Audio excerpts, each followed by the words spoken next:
stopped working, and suddenly I had a lot of time. And the other thing that happened as COVID came along was that suddenly we were stuck in Brisbane. I was actually feeling quite out of contact with people. And it made me realise that what's important and what God, what Jesus was all about wasn't about who you are, it was about the relationship he could have with you.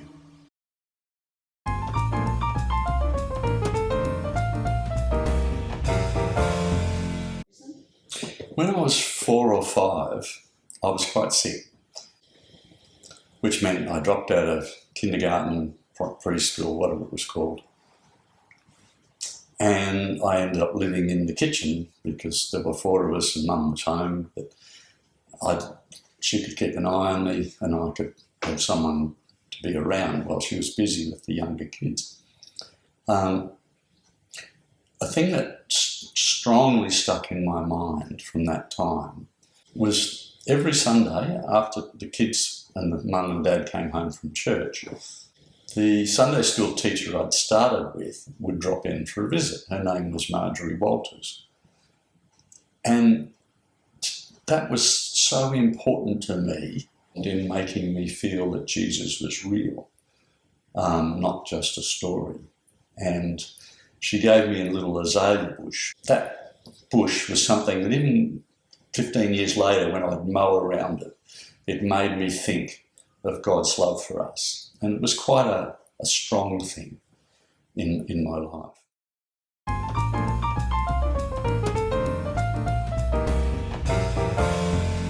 It was 2001, the beginning. 2 nights running, I had a dream,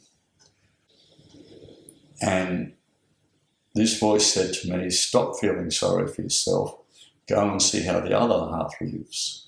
What I did after the second night running that had happened, because it used to wake me up, was I rang Jeff Smith, who is now head of ABM in Sydney, and said, does anyone need a dentist? And that started me visiting Papua New Guinea for 2 or 3 weeks every year for 18 years, I suppose.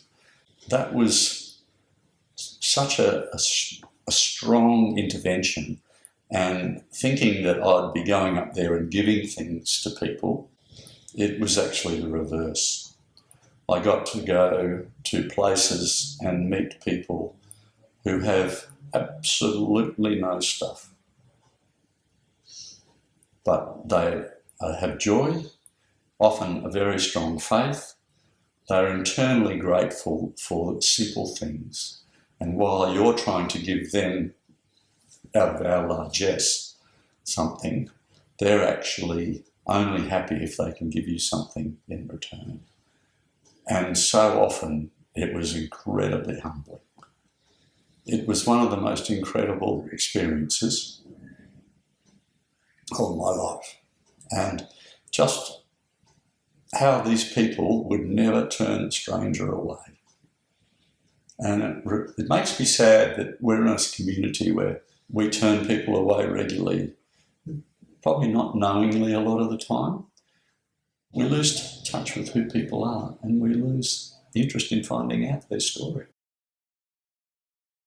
What Jesus was all about wasn't about who you are, it was about the relationship he could have with you.